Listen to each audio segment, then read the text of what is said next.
Приветствую всех на канале Пчеловодство и природа. В сегодняшнем видео я хочу рассказать о способе хранения суши, способе хранения пчелиных рамок в такое время осеннее, когда еще тепло, от моли, сохранность от моли. Значит, я перепробовал различные способы хранения суши в это время в хранилище, и они стопроцентного результата сохранности от моли не давали. Это использовал различные препараты, листья ореха, полынь там и другие средства, но ничего не давало результат. Вплоть до того были там рекомендации хранения где-то в погребе. Да, температура там низкая, в принципе моль там не разводится, но там другая проблема.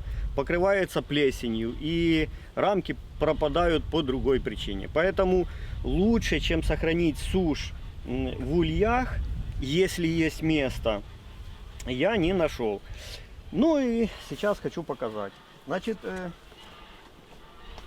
при сокращении гнезда пчел я сразу обращаю внимание на темную сушь, кривую, какую-то бракованную и так далее. Я это все скребу, выставляю за заставную, и пчелки постепенно переносят мед туда, к себе в гнездо. Вот видно, что эту рамочку я поскреб. Ну, это рамочка украинская, ну, я ее здесь в Додановском улье держу. Вот. И вот видно светло-коричневая такая сушь. Тут пчелки постоянно выходят, когда тепло. И, естественно, тут немножко работают, занимаются на этой рамочке.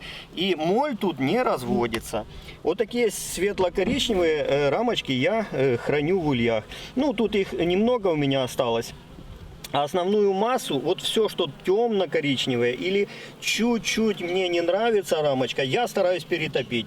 А с весны лучше я натяну свежую вощину, и они оттянут. Это будет намного лучше, чем стараться сберечь там темную сушь или там какую-то некондиционную. Ну, тут пройдем по ульям, я покажу. В этом улье, вот в этом улье, вот видно, пчелки занимаются, работают. Вот. Там дальше пройдем. Вот так по рамочке стоят. Тут чуть-чуть темнее рамочка. Ну вот видно, что пчелки работают. Вот. Ну пройдем. Этот улей посмотрим. Вот здесь две рамочки стоят. Вот. Ну, сохранность таких рамочек сейчас посмотрим. Вот, абсолютно чистая рамочка, нигде ничего, даже признаков моли нету. Вот такая светло-коричневая рамочка, она отлично будет для весны. Вот. Ну и теперь пройдем в хранилище, и я покажу, какие рамки можно в это время хранить в хранилище.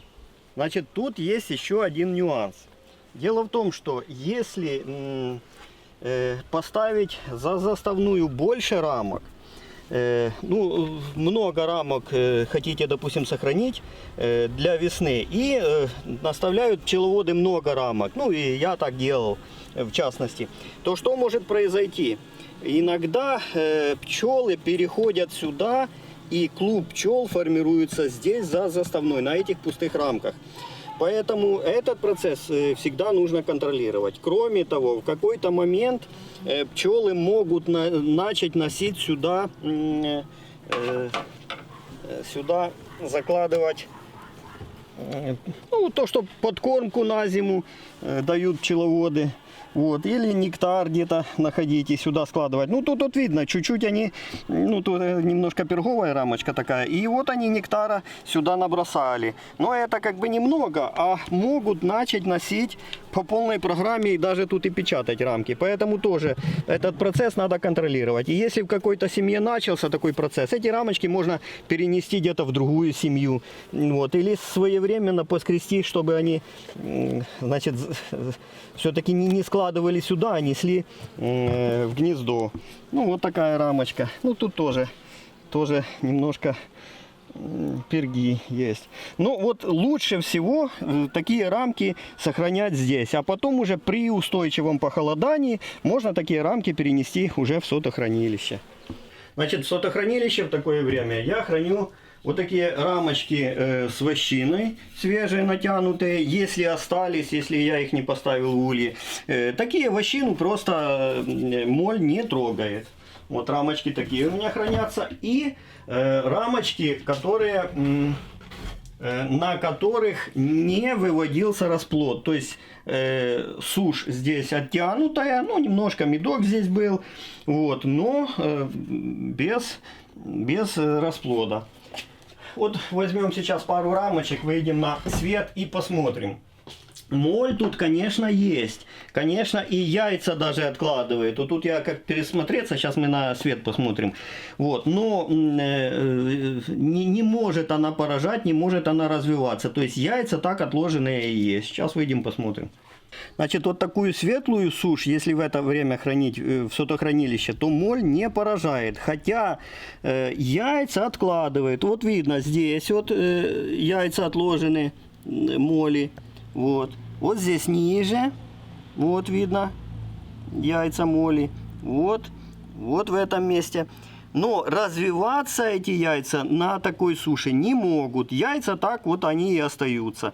Вот поэтому вот исключительно вот такие светлую сушь, светлые рамочки можно хранить в это время в сотохранилище. Ну, я не знаю, я другого способа не нашел. Если кто-то нашел все-таки способ хранения суши темной и там светло-коричневой в сотохранилище в это время, то пишите в комментариях. На этом все. Пока.